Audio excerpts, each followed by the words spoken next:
నమస్తే. Spiritual, motivation, educational వీటికి సంబంధించి ఇంటర్వ్యూస్ ఇవ్వదలుచుకున్న వాళ్ళు కింద నంబర్ కి కాంటాక్ట్ చేయండి. నమస్తే, వెల్కమ్ టు అవర్ ఛానల్. నేను పద్మిని. ప్రస్తుతంతో పాటు ప్రముఖ ఆధ్యాత్మికవేత్త, ప్రముఖ న్యూమరాలజిస్ట్, లక్ష్మీ నరసింహస్వామి ఉపాసకురాలు శ్రీమతి స్రవంతి గారు మనతో పాటు ఉన్నారు. మాట్లాడదాం. నమస్తే అక్క. నమస్తే పద్మిని. ఆంగ్ల నూతన సంవత్సర శుభాకాంక్షలు ముందుగా మీకు. మీ అందరికీ కూడా. అక్క, 2024వ సంవత్సరం వచ్చేస్తోంది. ప్రెడిక్షన్స్ ని అందిస్తూ ఉన్నారు. సో కొన్ని రాశుల గురించి ఆల్రెడీ మాట్లాడుకోవడం జరిగింది, సన్ సైన్స్ గురించి మాట్లాడుకోవడం జరిగింది. లియో దగ్గర ఉన్నాం మనము. సో ఒక్కసారి 2024 ఎవరితో రూల్ చేయబడేటటువంటి ఇయర్ గా కన్సిడర్ చేస్తారు, ఎలా ఉండబోతుంది, ఎలా ఉండాలి మనము అనేది ఒకసారి క్లుప్తంగా మాట్లాడుకున్న తర్వాత సైన్స్ లోకి వెళ్దాం అక్క. ఓకే అమ్మా. 2024 అంటే 2 + 2 + 4 అంటే 8 వస్తుంది అనమాట. 8 అంటే రిప్రజెంట్స్ సాటర్న్. అంటే శని భగవానుడు ఖచ్చితంగా మనం ఏం చేస్తున్నామో దానికి తగ్గ ఫలితాన్ని తప్పకుండా ఇస్తాడు అని ఖచ్చితంగా చెప్పుకోవచ్చు. ఆయన మంచి ఫలితాలు ఇవ్వాలి అని అంటే మనం ఎన్నోసార్లు ఆయన మంచి టీచర్ అనో లేకపోతే drill instructor of the universe అనో మనం చెప్పుకుంటున్నాము. కాబట్టి ఎప్పుడు కూడా యూనివర్స్కి కానీ మనుషులకు కానీ మంచి చేయగలగాలి. మంచి చేస్తే అది మనకి 10ంతలుగా మనకి రిటర్న్ వస్తుంది ఆయన నుంచి అని చెప్పి మనం చెప్పుకోవచ్చు. సో మనము సిన్సియర్ స్టూడెంట్గా ఉండాలి, లవబుల్ స్టూడెంట్గా ఉండాలి ఈ సంవత్సరం అంతా అని చెప్పి మనం చెప్పుకోవచ్చు.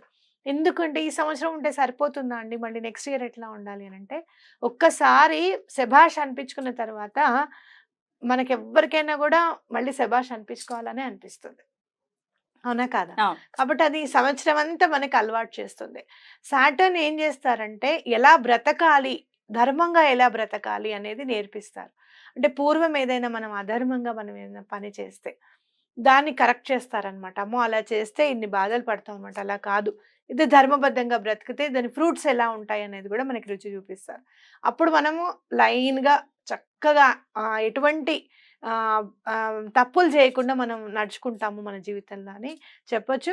వ్యక్తిగతంగా నేను అనుభవించింది ఏంటంటే మన వ్యక్తిత్వం కూడా చాలా మార్పు చెందుతుంది సాటర్న్ వల్ల. మనం చాలా అంటే లెట్ ఇట్ బి అనే స్థాయికి వస్తామన్నమాట సాటర్న్ వల్ల. ఎవరైనా మనల్ని బాధ పెట్టినా ఏం చేసినా మనని ఒక మాట అన్నా అన్నారా సరే చూద్దాంలే, భగవంతుడు ఉన్నాడు కదా చూసుకుంటాడు అనే లెవెల్కి కూడా మనం వెళ్ళిపోతూ ఉంటాం. కాబట్టి ఇలా సాటర్న్ రూల్ చేయడం అనేది మన అదృష్టంగా భావించవచ్చు. ఎందుకనంటే మళ్ళీ 9 సంవత్సరాల తర్వాత మళ్ళీ సాటర్న్ వస్తుంది. కాబట్టి 9 సంవత్సరాలు మనం ఎలా బ్రతకాలి, మనం ఎంత మంచిగా ఉండాలి అనేది ఈ సాటర్న్ ఇప్పుడు ఈ ఇయర్లో మనకి నేర్పిస్తుంది అని మనం చెప్పుకోవచ్చు అనమాట. Beautiful beautiful. డెఫినెట్ గా మనం ఎంత ధర్మబద్ధంగా ఉంటే మన జీవితం అంత ప్రశాంతంగా వెళ్తుంది అని చెప్పకనే చెప్తున్నారు, అంతేనా? అద్భుతం అక్క. సో మొత్తానికి సాటర్న్ తో రూల్ చేయబడేటటువంటి ఈ సంవత్సరం మరి ఈ సన్ సైన్స్ కి ఎలా ఉంటుంది అనేది ఇప్పుడు మాట్లాడుకుందాము. రైట్ అక్క. ఇక మరి వర్గో ఏ మంత్ వాళ్ళకి సంబంధించిన వాళ్ళు వర్గో కిందకు వస్తారు. వీళ్ళని ఏమని పిలుస్తారు? వర్గోనియన్స్. వర్గోసేనా? రైట్. ఈ సన్ సైన్స్ మనకు అలవాట్లేదు కదా, బట్ దెన్ ప్రెడిక్షన్స్ మాత్రం చాలా అక్యురేట్ గా వస్తూ ఉంటాయి సన్ సైన్ కి సంబంధించి కూడా. కాబట్టి మరి 2024వ సంవత్సరం వర్గోస్ కి ఎలా ఉండబోతుంది? ఆగస్ట్ 23వ తారీఖు నుంచి సెప్టెంబర్ 22 వరకు, అంటే ఆగస్ట్ 23rd నుంచి సెప్టెంబర్ 22nd వరకు వర్గోస్ అంట. వీళ్ళ రూలింగ్ ఎలిమెంట్ వచ్చేసి ఎర్త్ అన్నమాట, అంటే భూమి. చాలా డౌన్ టు ఎర్త్ గా ఉన్నట్టుగా ఉంటారు, కానీ అలా మనస్తత్వం మాత్రం అలా కాదు. వాళ్ళ ఇన్పుట్ అనేది వాళ్ళ మనసులో ఏముంది అనేది వాళ్ళకి మాత్రమే తెలుస్తుంది. బయట వాళ్ళకి అస్సలు వ్యక్తపరచరు, బయట వాళ్ళు తెలుసుకోలేరు అసలు. చాలా అంటే మీరు బుక్కి అట్ట వేసేసి ఒక బ్యాగ్లో పెడితే ఎలా ఉంటుందో వీళ్ళ మనసు కూడా అలానే ఉంటుంది అనమాట. అది బయటికి వెలికి తీయాలి వాళ్ళ మనసులోది అంటే చాలా కష్టం. గుప్తంగా ఉంటారు, రహస్యం మెయింటైన్ చేస్తారు. మళ్ళీ అందరి విషయాల్లోనూ అన్ని కలెక్ట్ చేసుకుంటారు, వీళ్ళేంటి వాళ్ళేంటి అని చెప్పి. వీళ్ళ గురించి మాత్రం ఎవరికి తెలియనివ్వరు. కానీ వీళ్ళకి సంవత్సరం చాలా బాగుంటుంది అని చెప్పుకోవచ్చు. అయితే కొన్ని ఆబ్స్టికల్స్ ఉంటాయి. ఎందుకు ఆబ్స్టికల్స్ ఉంటాయి అని అనుకుంటే కనుక వీళ్ళ మనస్తత్వం వల్ల. అంటే ఎవరికి చెప్పకపోవడం, ఇంట్లో వాళ్ళకి చెప్తే బాధపడతారులే మనమే చూసుకుందాంలే అనే ఆలోచన కూడా ఉంటుంది. కడుపులో దాచుకోవడం కదా బాధని అంటే, అలా బాధపడుతున్నప్పుడు కొన్ని ఆబ్స్టికల్స్ వస్తాయి అన్నమాట. కాబట్టి వీళ్ళు ఏంటంటే ఎవరి హెల్ప్ అన్నా వస్తే, ఎవరైనా పెద్దవాళ్ళు మేము హెల్ప్ చేస్తాము అని చెప్పి గనక వస్తే, ఆ హెల్ప్ తీసుకోవడానికి రెడీగా ఉండండి. అంటే వీళ్ళ హెల్ప్ తీసుకుంటే వీళ్ళకి మన గురించి తెలిసిపోతుందేమో, మనకు బాధలు, కష్టాలు ఉన్నాయని చెప్పి వీళ్ళకి అర్థమవుతుందేమో, ఇలాంటి ఫీలింగ్ నుంచి బయటకొచ్చేసేయాలి. ఎట్ ద సేమ్ టైమ్ కరెక్ట్‌గా హెల్ప్ చేసే అతను కరెక్టా? రాంగా? అనేది కూడా చూసుకోండి. ఎవరికైనా కూడా డబ్బులు పెద్ద మొత్తంలో ఇవ్వడం అనేది ఈ సంవత్సరం చేయకుండా ఉండడం బెటర్ అనమాట. అయితే బిజినెస్ ఎక్స్‌పాన్షన్ చాలా కనపడుతుంది. చేస్తున్న పని గాని, చేస్తున్న ఉద్యోగం గాని చాలా పెద్ద ఎత్తున ఉండబోతోంది అని అనిపిస్తుంది. కానీ పెద్ద అడుగు వేయకండి. అంటే ఎక్కడికైనా మారాలి, ఉద్యోగం మారాలి అనుకుంటే అట్లా మారకుండా మారొద్దనమాట. మామూలుగా ఇక్కడ ఇదే జాబ్‌లోనే మీకు మంచి జరుగుతుంది. అంటే ప్రమోషన్ రావడం అట్లాంటిది జరుగుతుంది. అంటే కొత్త కెరీర్ ఆపర్చునిటీస్ అనేవి చూడకుండా ఉండడం అనేది బెటర్ అనమాట. ఇప్పుడున్న పొజిషన్‌లోనే మీకు మంచి మంచి మాత్రం జరుగుతుంది. అయితే ఇలాంటి ఆబ్స్టికల్స్ రాకుండా ఉండాలి అంటే మనం యూనివర్స్‌ని ప్రే చేయాలి. ఏమని ప్రే చేయాలి అనంటే ఎవరికైనా చెట్లు ఇంట్లో చాలా ఉన్నాయండి మాకు అనుకున్నప్పుడు నర్సరీకి వెళ్ళి తీసుకొని ఏదైనా చిన్న పిల్లలు స్కూల్స్ ఉంటాయి. ఏవండి ఇవాళ మేము ఇది డొనేట్ చేద్దాం అనుకున్నాము అని చెప్పి వాళ్ళకి డొనేట్ చేయడం అన్నమాట. అలాగే ఎక్కడైనా చెట్లు ఉంటాయి గదా! చిన్న చిన్న చెట్లు ఉంటాయి. రోడ్ సైడ్‌న పెట్టేసి వదిలేస్తూ ఉంటారు మన వాళ్ళు. ఆ వాటర్ పోయడం అన్నమాట. చెట్లకు వాటరింగ్ చేయడం కూడా చాలా ఇంపార్టెంట్. మా ఇంట్లో మేము చేసుకోవచ్చా అంటే తప్పకుండా చేసుకోవచ్చు. మీ ఇంట్లో మీరు వాటరింగ్ చేయడం అనేది స్టార్ట్ చేయండి ఈ సంవత్సరం అంతా.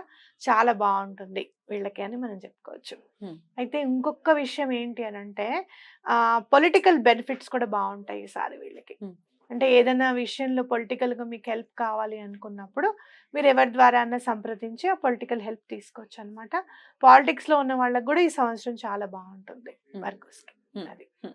సో కన్యా రాశి కింద కన్సిడర్ చేస్తారు. వర్గో అంటే కన్యా రాశి కింద చూస్తారు కాబట్టి కన్యా రాశి బుధుడికి సంబంధించినటువంటి రాశి కాబట్టి మెర్క్యూరీ రూల్డ్ బై మెర్క్యూరీ.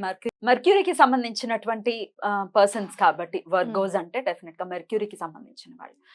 మరి మెర్క్యూరీని సాటర్న్ ని ఎలా చూస్తుందక్క న్యూమరాలజీ? మెర్క్యూరీకి సాటర్న్‌కి మంచి సత్సంబంధాలు ఉంటాయి. అట్లా అంటే ఒక్కటే ఏంటంటే సాటర్న్ సరిగ్గా మాట్లాడుతున్నావా లేదా అన్న దాని మీద ఫోకస్ ఉంటుందన్నమాట. మెర్క్యూరీ ఏమో మాట్లాడటమే కదా, చాలా చక్కగా మాట్లాడటం. అయితే ఏంటంటే ఇందులో మెర్క్యూరీ 2 రాసుల్ని అంటే జెమినిని కూడా మిథున రాశిని కూడా మెర్క్యూరీ రూల్ చేస్తుంది.